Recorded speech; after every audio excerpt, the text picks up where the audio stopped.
Assalamualaikum warahmatullahi wabarakatuh.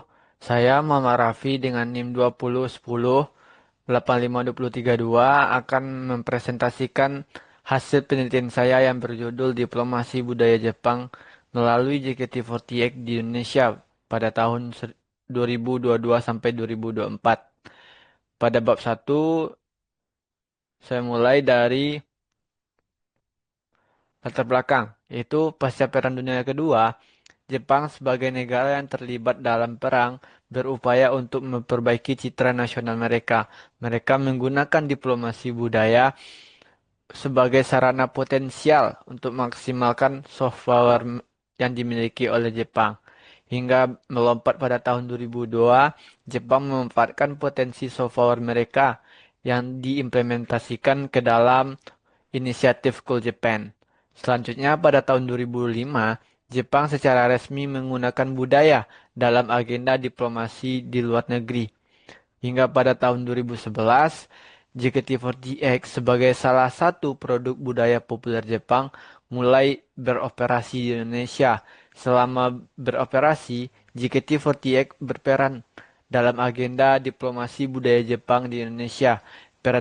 Salah satu perannya terlibat dalam penampilan musik kerjasama sehingga dapat menyebarluaskan budaya Jepang di Indonesia. Selain itu, JKT48 juga seringkali berperan sebagai duta merek perusahaan Jepang di Indonesia, seperti yang terkenal yaitu Pocari Sweat, Honda, dan Yamaha.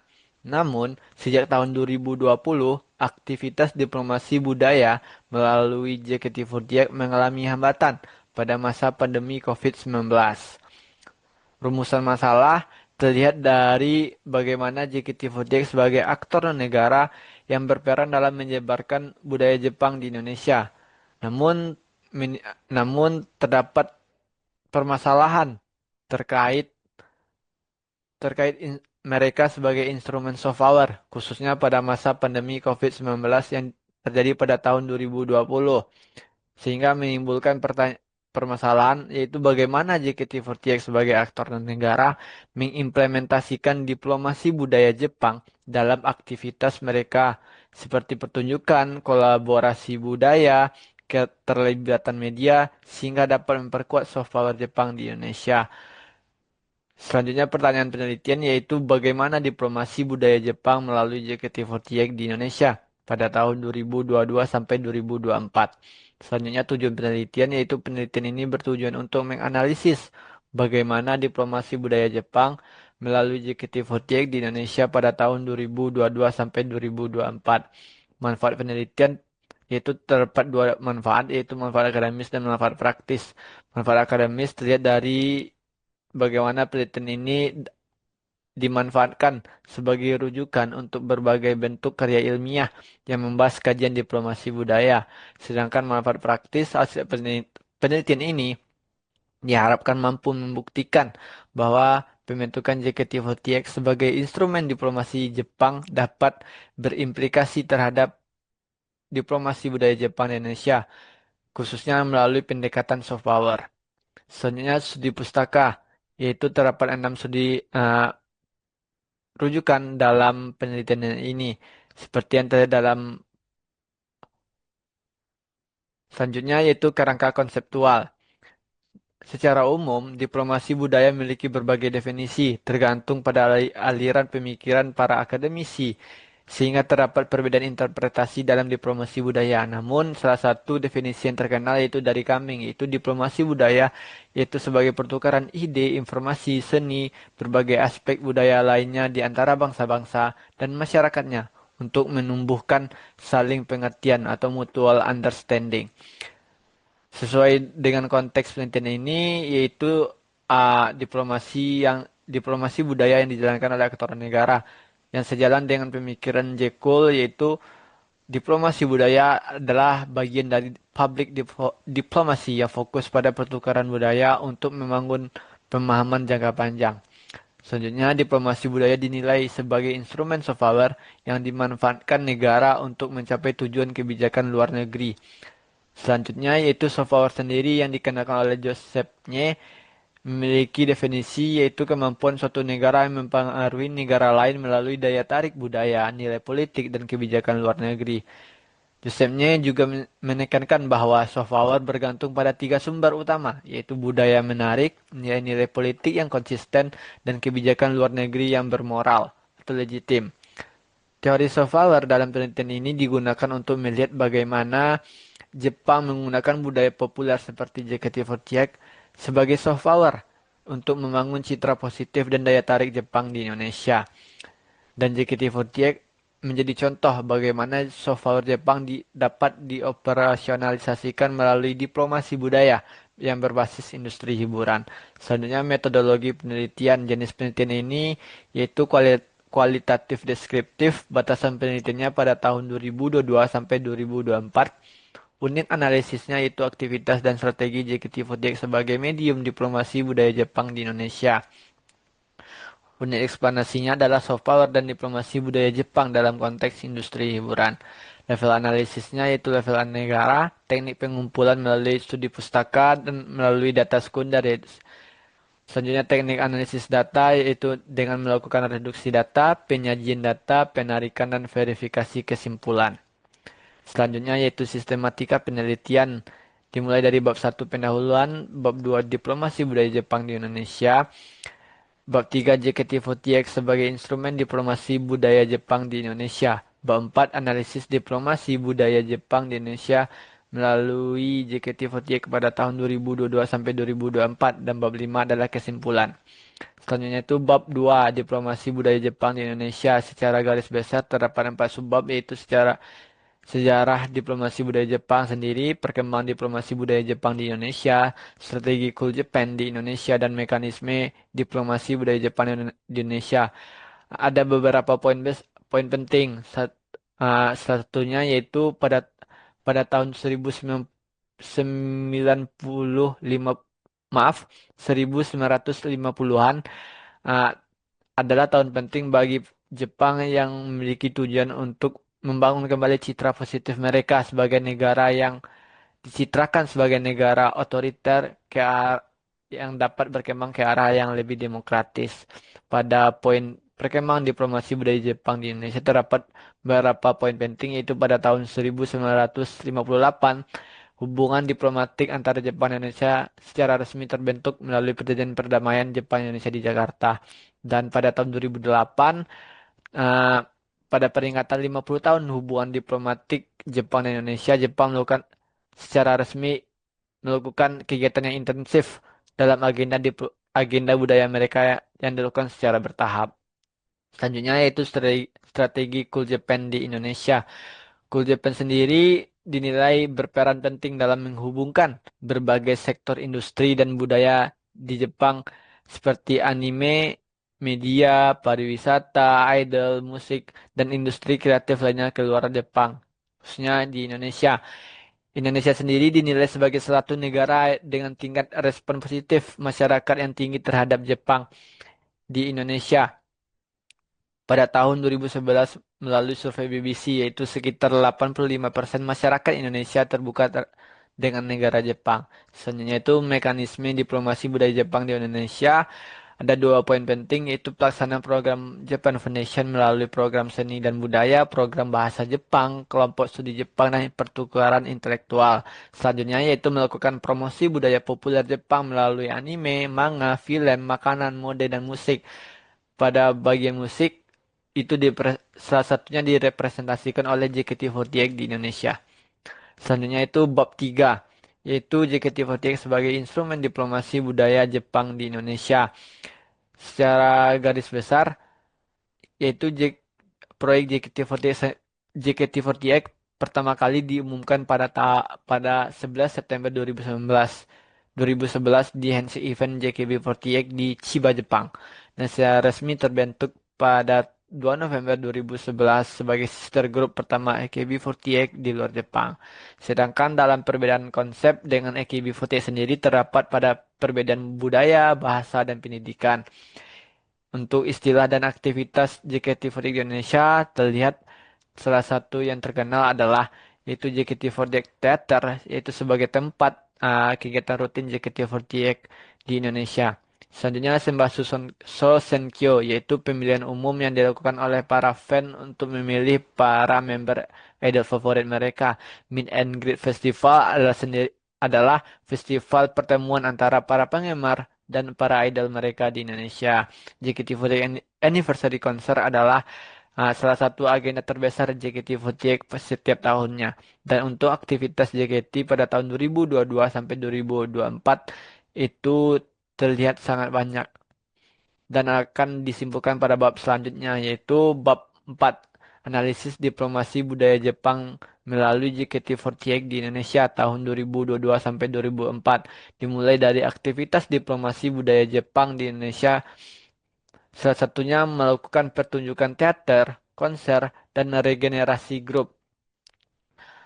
Pada poin ini, dijelaskan bahwa selama periode 2022 sampai 2024, JKT48 dinilai berhasil untuk tetap mempertahankan eksistensi mereka di Indonesia, di mana pada masa penyesuaian protokol kesehatan pandemi COVID-19, yaitu JKT kembali beraktivitas dengan mengadakan pertunjukan teater secara hybrid dan secara terbatas. Dan pada 3 tahun ini yaitu seperti JKT Summer Fest, JKT Summer Tour, Anniversary Concert dan lain-lainnya. Selanjutnya yaitu kolaborasi duta merek, film dan media nasional. Yaitu sejak tahun 2022 JKT aktif berkolaborasi dengan berbagai merek perusahaan baik nasional maupun internasional sebagai bintang iklan maupun duta merek. Yang terlihat dari bagaimana JKT48 membintangi seperti Citras Bank, Nivea Men, Postman, hingga Teh Pucuk Harum. Selanjutnya, yaitu strategi media sosial. Pada poin ini terdapat beberapa poin yang penting, yaitu JKT48 yang menggunakan media sosial sebagai strategi untuk bertahan pada masa pandemi COVID-19. Dan hal tersebut terlihat dari bagaimana peningkatan dan kesuksesan JKT48 dalam melaksanakan strategi ini, yaitu JKT48 dalam rentang tahun 2022 sampai 2024 pada followers Instagramnya pada followers Instagram mengalami peningkatan hingga 3 juta di YouTube. Di platform YouTube mereka mencapai pertumbuhan menjadi hingga jadi 3 juta, dan di TikTok mengalami puncaknya yaitu mencapai total pengikut 4,8 juta pengikut pada tahun 2024. Selanjutnya yaitu peran pemerintah yang terlihat dari eh, dukungan dari Japan Foundation melalui Festival Budaya Japan Matsuri dan Natsu Matsuri dan sponsor swasta itu tentu terlihat dari berbagai perusahaan dari Jepang seperti Pocari Sweat, Yamaha, Honda, dan lain-lainnya. Untuk efektivitas JKT48 sendiri sebagai instrumen diplomasi budaya, ada 3 poin yang penting, yaitu JKT48 dinilai sebagai bentuk kedekatan genre idol Jepang, yaitu AKB48 di Indonesia. Selanjutnya yaitu JKT48 sendiri dinilai sebagai representasi iconic idol culture dari Jepang.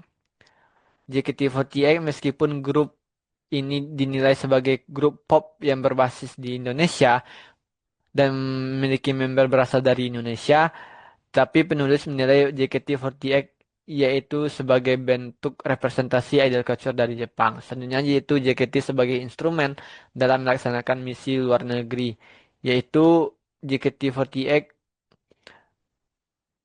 memiliki fungsi untuk mempromosikan kepentingan nasional di luar negeri melalui dan memfasilitasi dialog dan pertukaran lintas budaya.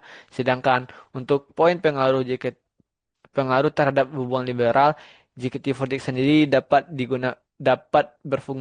berpengaruh pada perantara budaya sekaligus ekonomi.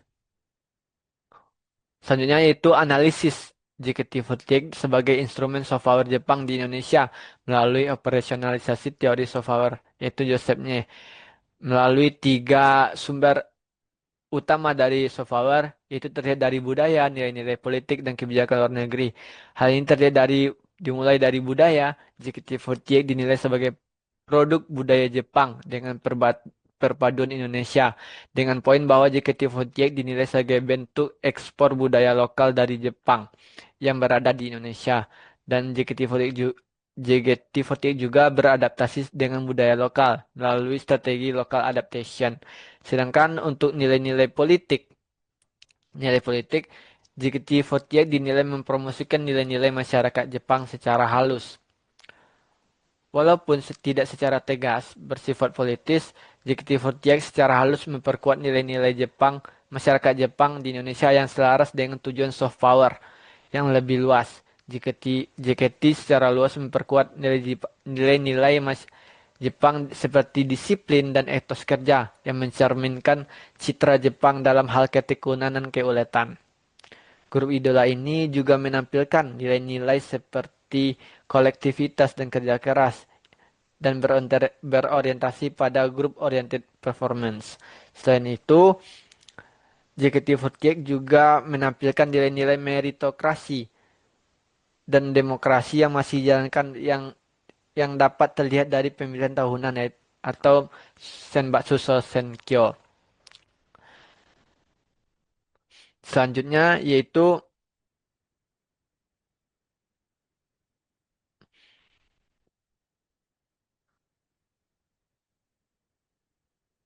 kebijakan luar negeri, yaitu mendukung tujuan diplomatik Jepang di kawasan Asia Tenggara.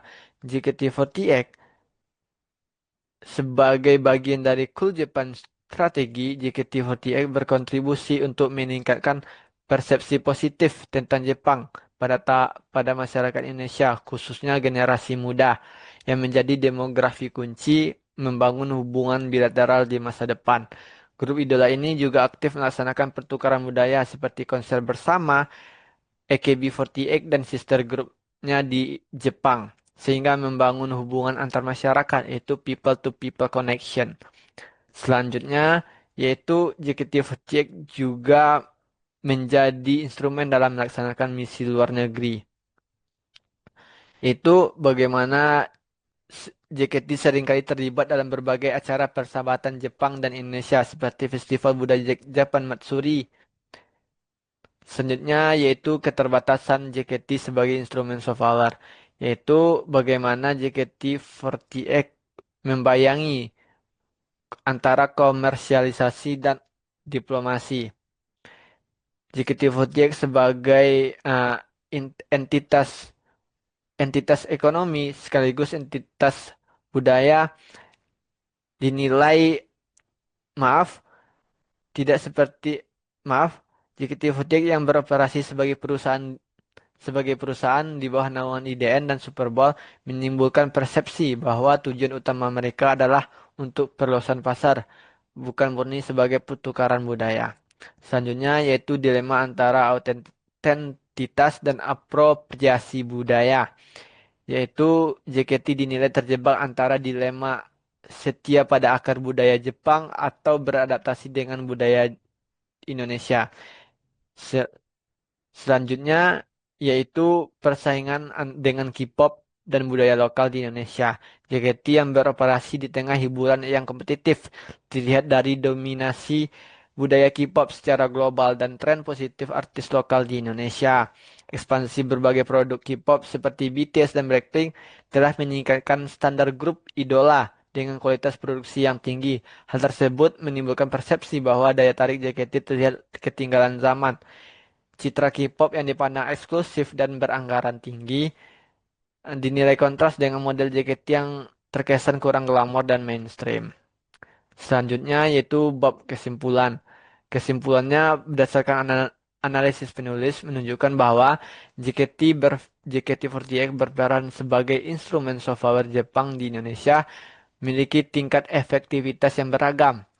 Melalui berbagai aktivitas hiburan, JKT48 menunjukkan bahwa mereka berhasil menciptakan ketertarikan atau interest terhadap nilai-nilai budaya populer Jepang di Indonesia. Nilai-nilai budaya Jepang seperti kerja keras, disiplin, dan kerjasama sebagai tim mencerminkan keselarasan dengan pendekatan soft power. Bagaimana daya tarik budaya menjadi modal persuasif untuk membangun pengaruh tanpa paksaan. itu non-coercive influence. Temuan lainnya terdapat yaitu memperkuat pandangan Joseph Nye bahwa soft power tidak hanya bergantung pada ketersediaan sumber daya budaya suatu negara, tetapi juga pada kapasitas dan strategi aktor yang menjalankannya.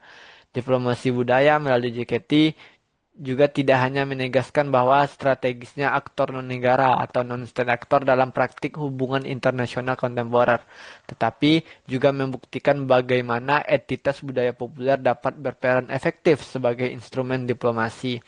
JKT48 juga membuktikan pergeseran paradigma diplomasi dari pendekatan yang kaku berbasis negara sentris ke pendekatan partisipatif berbasis masyarakat sipil. Fenomena dalam penelitian penulis ini juga selaras dengan kritik terhadap teori realis yang mengabaikan peran aktor non-negara dalam membentuk dinamika hubungan internasional. Dan JKT48 juga membuktikan bahwa diplomasi abad ke-21 mengalami pergeseran yang ditandai oleh kolaborasi antara pemerintah dan sektor swasta. Saran untuk pemerintah Jepang yaitu penting melakukan sinergi antara aktor non-negara dan aktor negara dalam menyusun strategi dan program diplomasi budaya bagi pemerintah Indonesia penting untuk mempelajari keberhasilan Jepang dan menemukan strategi diplomasi budaya dalam memanfaatkan soft power untuk kepentingan Indonesia.